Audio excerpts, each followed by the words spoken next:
ठीक है? तो ये बुरी बात नहीं है, किसी के साथ अटैच हो जाना, अट्रैक्ट हो जाना बुरी बात नहीं है। लेकिन मैं आपको मेरा एक पर्सनल एक्सपीरियंस बताना चाहता हूँ।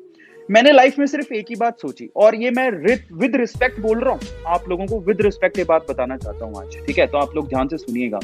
मुझे ना वो लोग बहुत बेकार लगते हैं, जो लोग ये सोचते हैं कि मुझे छोड़ के चली गई वो, या मुझे छोड़ के चला गया वो, मैं उसे बदला लूंगा, या मैं उससे बदला लूंगी। I hate those people. मतलब समझिए आप, मेरा ये कहना है, मतलब जो लोग ऐसे सोचते हैं ना, मतलब उनको अपनी सोच बदलने की जरूरत है भाई। जब तक वो आपके साथ था, आपको प्यार दे रहा था, जब वो मूव ऑन करने की कोशिश करी, कुछ नापसंद किया होगा ना, आप वो ब्रेकअप करना चाहता है या ब्रेकअप करना चाहती है आपसे अब आपकी लाइफ में नहीं रहना चाहती। जितने पल बिताने थे बिता लिए, ठीक है? वो बिता लिए और अब वो आपकी लाइफ से जाना चाहती है। इन दैट केस आप इतने ज्यादा ग्रजेस क्यों पाल रहे हो उसके साथ? जाना चाहती है, जाने दो।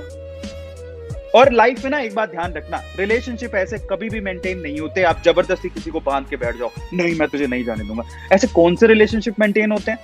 और ऐसे लोग जो ऐसा दिमाग में रखते हैं कि तूने मुझे छोड़ कैसे दिया, मतलब ऐसे लोग मुझे बहुत बुरे लगते हैं मेरे ख्याल से। अब देखो, उसको तरीका होता है ब्रेकअप से बाहर निकलने का, हम समझते हैं। आप जरा समझिए, उसमें दो तरह के लोग होते हैं, तीन तरह के लड़के होते हैं। मतलब अगर मान लो ब्रेकअप हुआ है, कोई लड़की छोड़ के चली गई, या ब्रेकअप हुआ है, कोई लड़का छोड़ के चला गया, तो मैं लड़का और लड़की को मतलब ऐसा नहीं सोच रहा हूँ, किसी के साथ भी हो सकता है। लेकिन उसमें तीन तरह के लोग होते हैं। पहला, वो मुझे कैसे छोड़ दिया, मैं तुझे बदला लूंगा। ऐसे लोग है ना, अपने दिमाग पे काम करो पहले तो। और मैं उनसे एक पर्सनल मैं अपना एक्सपीरियंस शेयर करना चाहूंगा, मैं अपनी बात बोलना चाहूंगा। मैं उनसे कहता हूँ कि ना, प्यार होता है ना, एक बहुत अच्छा एहसास होता है, एक बहुत अच्छा अनुभव होता है। और मैं आपसे कहता हूं कि जब तक वो बंदा या वो बंदी आपकी लाइफ में है, उसकी रिस्पेक्ट करो।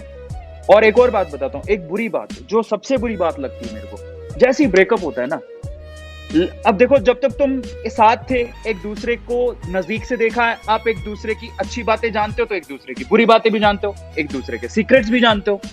पंगा ये हो जाता है कि जब ब्रेकअप होता है, देखो दुख की बात, पंगा ये हो जाता है कि जब ब्रेकअप होता है तो सीक्रेट्स जानते हो, तो अब ब्रेकअप होने के बाद वो सीक्रेट्स लोगों को बताना शुरू करते हो कि वो तो ऐसे करता है, वो तो वैसे करता है।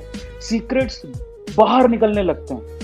That is the worst thing. इसका मतलब आपने उससे कभी प्यार किया ही नहीं, ये झूठा प्यार था, आपको निभाना आता ही नहीं है।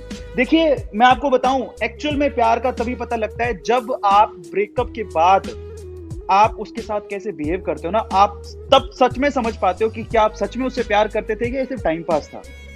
और पता है उसका सबसे अच्छा तरीका क्या होता है? अगर आपने ब्रेकअप के बाद उसकी बुराइयां करनी शुरू कर दी, जैसा कि बहुत बार होता है, वो ऐसा था, वो वैसा था, है ना, बहुत लोग ऐसा करते हैं, और उनकी सीक्रेट्स बाहर निकालना शुरू कर देते हैं। अरे यार, आपको यकीन करके किसी ने सीक्रेट्स बताए, है ना, और जैसे ही ब्रेकअप हुआ, आपने उस सीक्रेट्स को आउट कर दिया, उसको बदनाम कर दिया।